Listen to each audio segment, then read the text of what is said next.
Это у нас уголок вот такой здесь в городе. Это общинный центр, еврейский общинный центр. Вот то здание, подойдем, потом здесь кафе, кошерное теперь. Синагога и сам общинный центр как административный орган. Раньше здесь было много работающих, сейчас денег нет, как всегда, как и везде.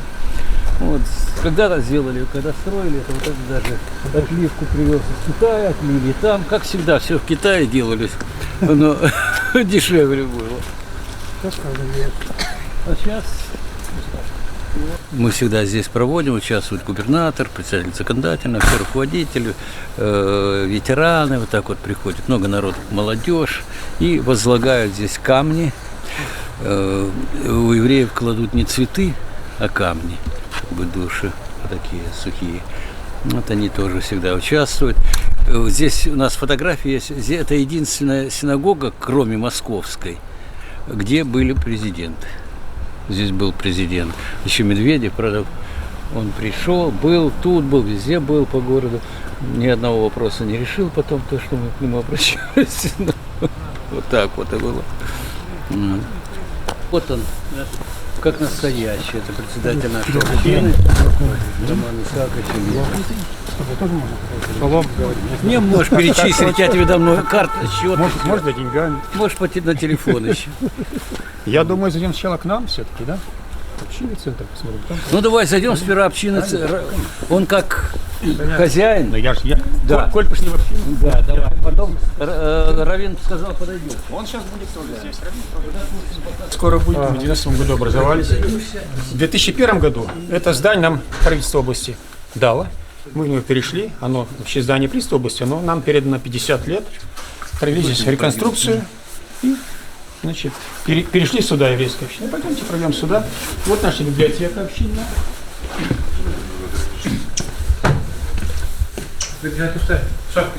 Библиотека у нас можно снять, можно не снимать. У евреев особо нет. А можно и снять. В синагоге тем более одевать надо будет опять. Вот наша библиотека. Ну, будем говорить, сегодня библиотека у нас, насколько я знаю, по Сибири и Дальнему Востоку, по Восточной Сибири и Дальнему Востоку, самая крупная общинная библиотека. У нас порядка 6 тысяч томов книг. К нам ходят и студенты, и школьники, ну, естественно, пожилые люди. Ну, чем мы гордимся, это книгами на идиш языке. Сегодня они издаются очень мало, вот на старые книги здесь постоянно находятся. Значит, нас посещают все, многие гости. Значит, естественно, вот наша атрибутика здесь тоже, вся основная. Ну, потом, я думаю, мы в музее нашем покажем более приближенно все это дело. Значит, нашу библиотеку посещают, кроме того... Секундочку, только про книги еврейские можно дополнить.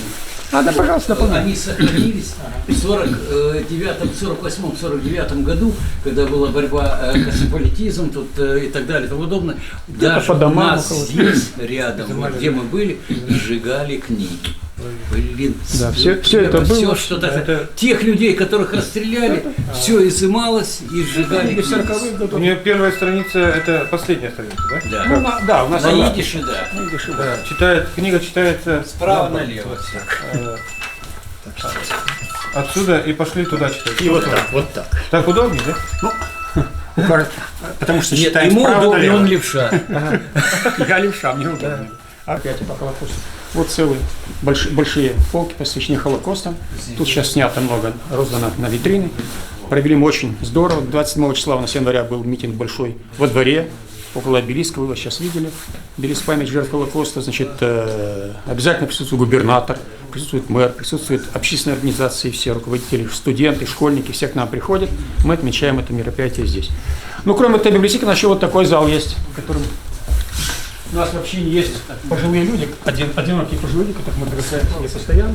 Новые мероприятия, какие праздники еврейские, чтобы люди об этом знали. У нас вообще никто приходит в общинный центр. Кроме того, значит, у нас есть команда Макаби, команда немолодых, которым 45-50 и больше. Эти у нас ребята, значит, команда, она играет в хоккей, у нас и в хоккей, и в футбол. Вот эта команда к нам привозит кубки сюда, вот на память, постоянно здесь постоянно организованы такие дела все, значит, с этой командой. Они недавно президент Кубок было первенство Дальнего Востока, среди команд ветеранов. Они привезли первое место. Мы очень были довольны. Кубок стоит самый большой. Это буквально свежий. Ну вот так живет община. Это у нас обычно. Ну, скажи, что денег не хватает. Люди другой национальности могут сходить? Или- Мы не разделяем. Значит, есть вообще не так. Есть программы чисто религиозные, которые Раввин ведет, чисто религиозные программы. Там принимают только еврейские. Это отдельно молодежные, есть отдельная специальная, значит, только группа молодежная, религиозная. А так мы принимаем всех национальностей. У нас есть детский научный центр весь культуры, допустим. Ну, показывать нет смысла, недалеко просто есть, нет смысла поднимать. Значит, там дети всех национальностей ходят, нам все, кого интересует еврейская культура, еврейская традиция. Ходят дети с удовольствием, там мы принимаем детей, значит, со школ наших. У нас есть школа с углубленным изучением языка идиш, оттуда ребята к нам приходят. И так по выходным дням она работает, как воскресная школа тоже. Приходят дети любых национальностей. У нас там и русские, и татары. А лучшие переводчики еврейского. И порой даже приходишь, дети знают язык уже лучше, допустим, меня, потому что они постоянно его пополняют. Ну вот так вот такая у нас жизнь тут общинная.